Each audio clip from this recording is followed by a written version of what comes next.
salty Gulf Coast to the rolling high plains, to the piney woods in the east.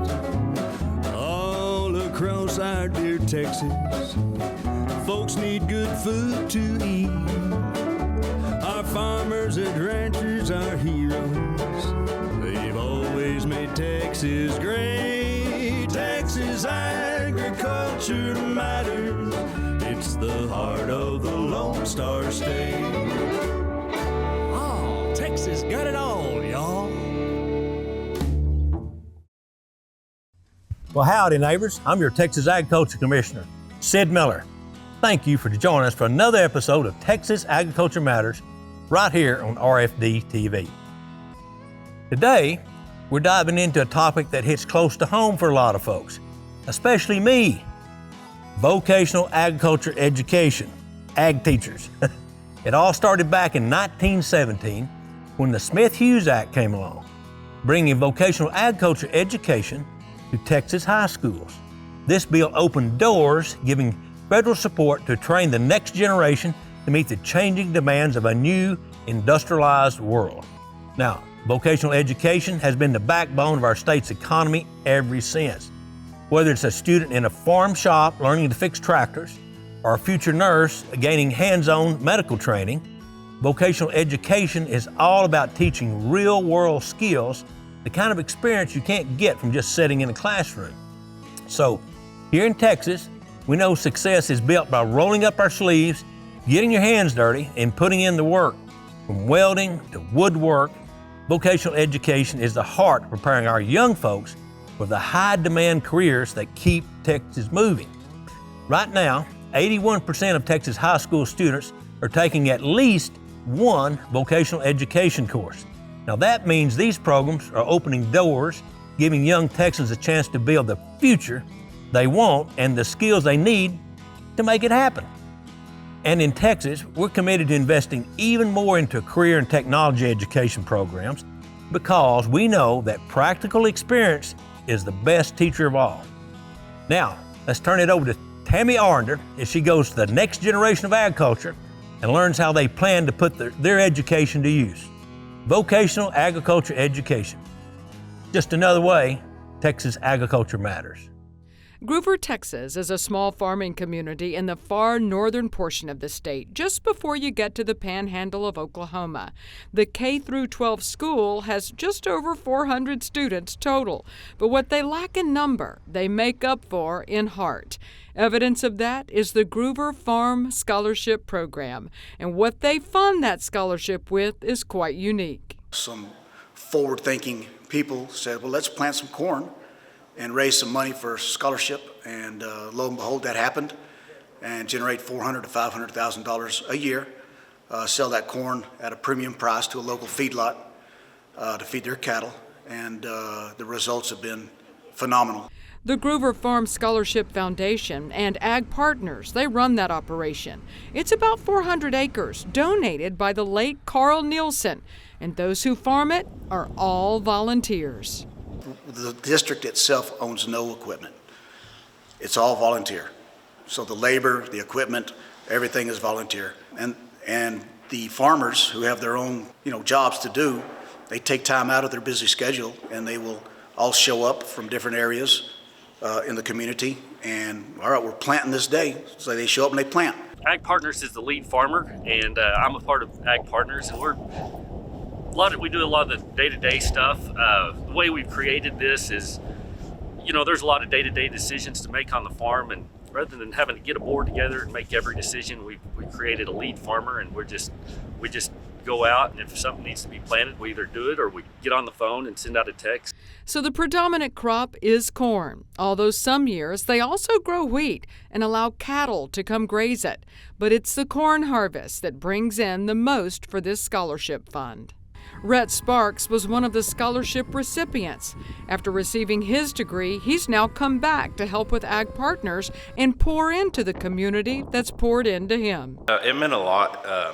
It helps a lot of kids. It helped me. It helps a lot of kids that may not think they're going to go to college because of the financial situation. And it gives them a chance to do that and start their life. Some of them nobody's ever been able to go to college in their family before. Ilana Rodriguez is a senior at Groover. She's hoping to get the scholarship this year. The scholarship will help me take a big weight off of my shoulders, and it'll give me a little head start to paying my financial bills when they come in. And it'll also help my parents with my brother being in college as well, and my mom taking her breast cancer finances on top of that. Scholarship recipients do not have to major in an ag-related course of study. Students can choose any university, any career path. But they can go to any college they want. It's last money in. And you can go to Yale, Harvard, or you can go to Tech diesel mechanic, which we've had students do. So it's up to the student. We did not want to restrict what the scholarship could do for our students. The Scholarship Foundation has already helped dozens of students, some of whom they're the first in their family to graduate college. And we have 23 first-generation grads that, again, first one in their family to go to college. And again, it's life-changing for them, but it's also generationally life-changing, because now the expectation can be, I've gone to college or I've gone to trade school, we expect you to do the same. So it's a really great program to be a part of. I'm Tammy Arender for Texas Agriculture Matters.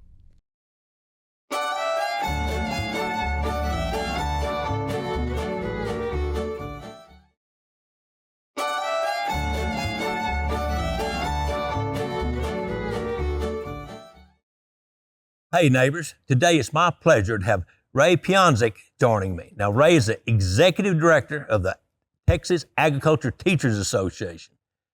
Ray, thanks for being on our show today. Great to be here. So obviously you back Texas A&M, I can tell by the uniform. Yes, sir. Yes, tell sir. us a little bit more about yourself. Well, after I graduated from high school, I went to A&M. I figured out I could do as good as those student teachers, so I went into ag ed.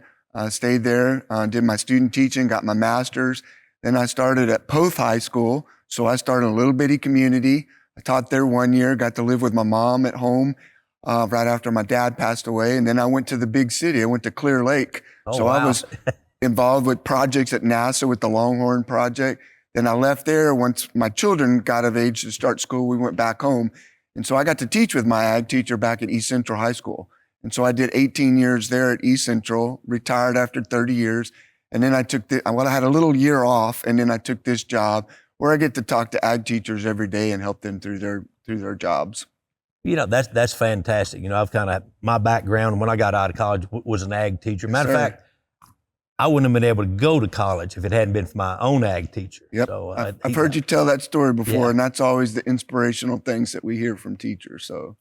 So let's talk more about the kids. How does vocational and technical training help our youth? What's the purpose of it, and what's the outcome? Well, you know, in the old days, we used the word vocational, and we've modernized, and we use career and technical education now. But our goal is ultimately to train them for careers and other technical positions, because jobs are changing all the time. So our basic things we want to teach them are problem solving, critical thinking, those employability skills, knowing record keeping skills, how to speak, how to work with others, group dynamics, anything that gives them a great work ethic. I mean, we try to teach that in all our classes, you know, that they create that work ethic so that when they get to a job, they're trainable and they can maintain that job. And that's the things in career and technical education.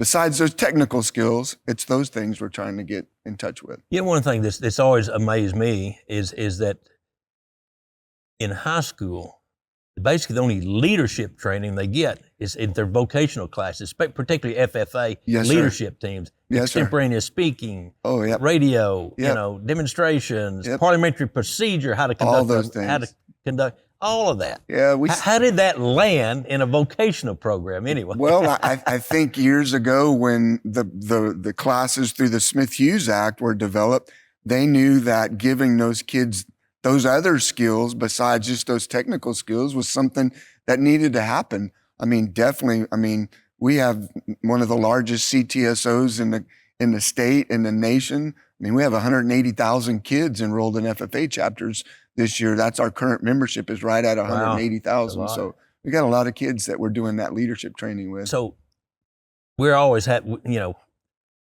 common factor from farms to ranches to agriculture production is labor shortage. So how does this career in technology or vocational, as I'm old school, would call that's it? all right. How does that help us address where does that fit in the labor pool? Well, I mean, if we talk about what we do in the agriculture, we know that you and I both know, and we hear that statistic all the time, that only 2% are in the actual farming and ranching. We have to look at those other trainings. I mean, we have classes that help them build equipment, weld equipment, train to build tractors. We have those, horticultural skills for floral design, landscape design. And then we try to teach marketing, communication. And we also look at then the production side to train them in the animal science, the plant science, and those environmental science jobs. There's so many different careers. We can expose them to all, but I mean, we all know the workforce in the job, they're going to train them to what they want them to do. So if they have those skills and they're trainable, that's what we try to do in those career tech classes. Meats lab, yes. butchers. Yeah. We see just a new one came online at Winsboro. We got one over at Longview, Florence, Barbers Hill. I mean, so there's some great meat processing programs right there. So Hey, folks, I hate to stop, but we're going to take a break, but we'll be right back with Texas Agriculture Matters. Stay tuned.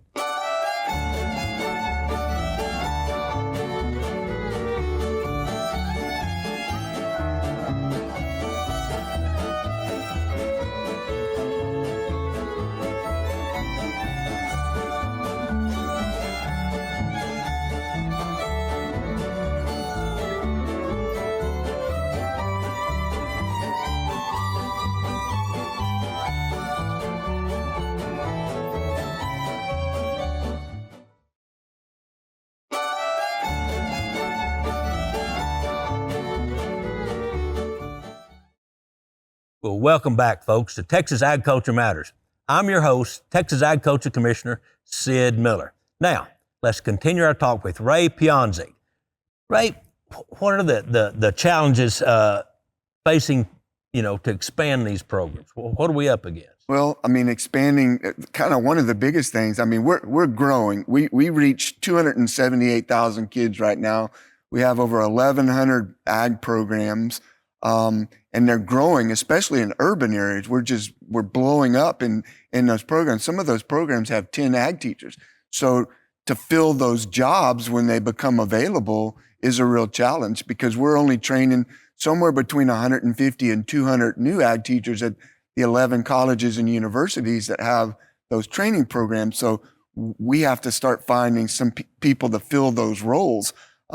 In 2021, we only had about 2,100 ag teachers. 2024, we're at almost 2,600 ag teachers in those programs.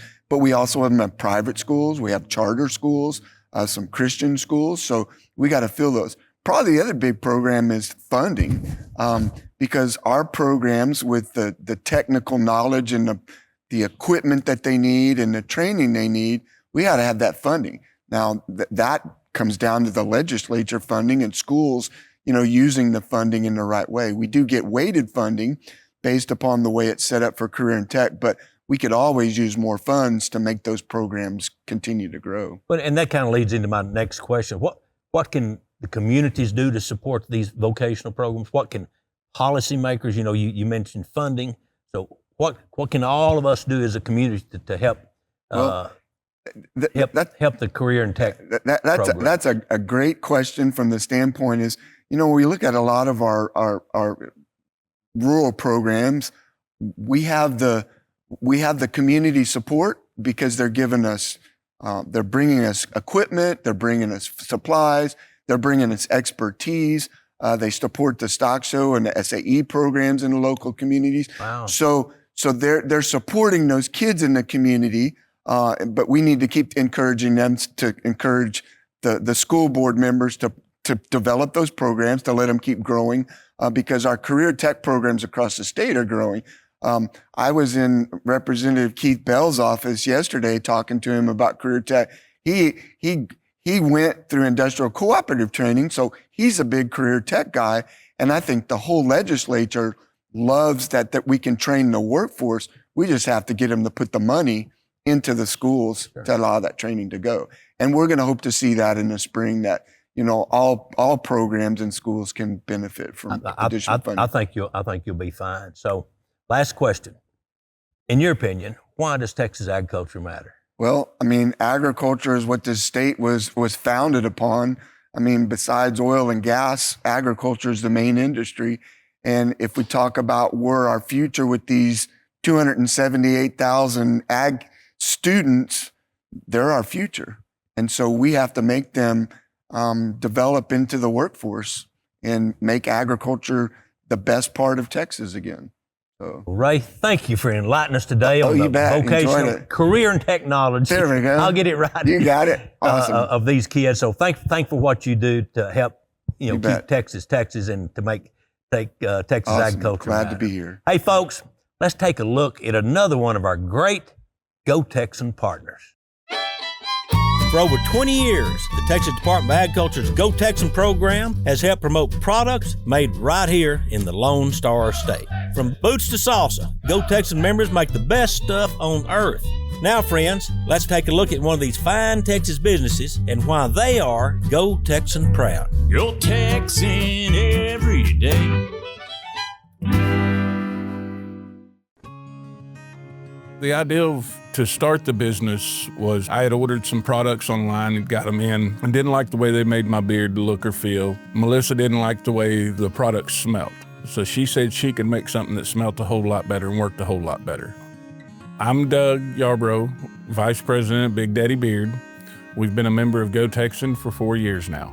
When we started, we just did small little mom and pop shows and just tried to introduce the stuff to as many people as possible. And now it has become so much more.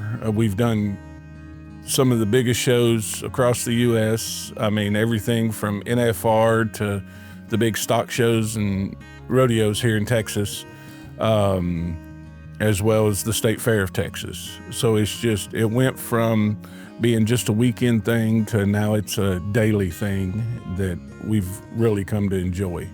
Right now, we are at the Dallas Farmers Market in downtown Dallas. We've been in this location here for just over a year. And the reason we came down here is there wasn't really anything down here for guys. So we came out with a men's store. It's been doing very well. The products that we carry are everything from beard oils, balms, bar soaps, shampoos, conditioners, colognes. The reason for making a men's grooming line was because there was really not a whole lot out there for your everyday man. We were always pushed to either use something that was designed for the ladies or, so we wanted something to let the guys know it's okay to still be a guy and take care of yourself. We first met the Go Texan rep at the Granberry Wine Walk about 4 years ago, and they explained to us what Go Texan was. It piqued our interest. And here we are 4 years later. The things that I found to be beneficial to be a Go Texan partner is not only it's some of the resources they have available for us, but it's also they helped us get into some shows that normally we wouldn't have get into as quick as we have. For instance, the State Fair. I mean, just starting there doing pop-ups to now being full-time there.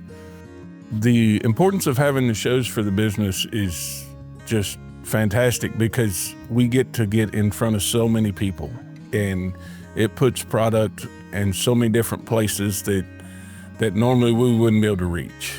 And then with that comes the online sales, the follow-ups. To be around other Go Texan members is very important to us. We have made some really, really good friends. We've met some other small business owners that we're able to bounce ideas off of and just kind of network with and help each other grow along the way. My advice to anybody that's starting their business up, if you can become a member of Go Texan, I would highly recommend it. It will help open doors, point you in the right direction to grow your business. It will also help you meet other like-minded people that are trying to achieve the same goal. I'm Doug Yarbrough with Big Daddy Beard, and we are Go Texan proud. You're Texan every day.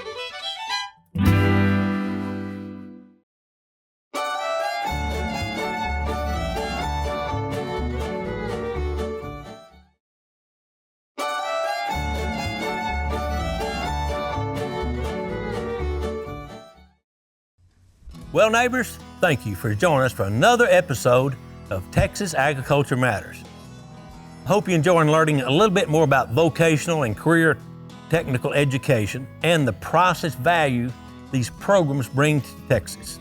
If you've got children or kids, let them know about vocational education and the doors it can open. And if you're a student yourself, hey, take the reins on your future. Give yourself the tools and skills you need to follow your dreams and build a career that makes a difference. Career in technical education isn't just about learning a trade, it's about empowering young Texans to take control of their lives and make their mark on our state. Now, as always, I'd like to close by saying thanks to every Texas farmer and rancher who works from sunrise to sunset to help keep our rural heritage alive. Well, finally, here's today's cowboy logic. Those that matter don't mind. And those that do mind, well, they don't matter. Thank you. God bless. And remember, friends, Texas agriculture matters.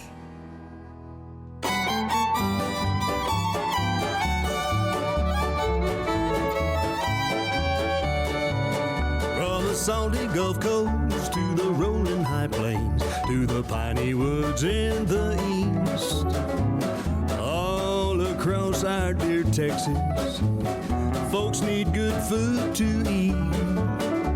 Our farmers and ranchers are heroes.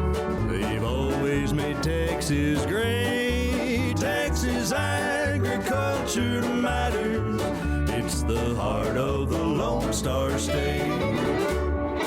Oh, Texas got it all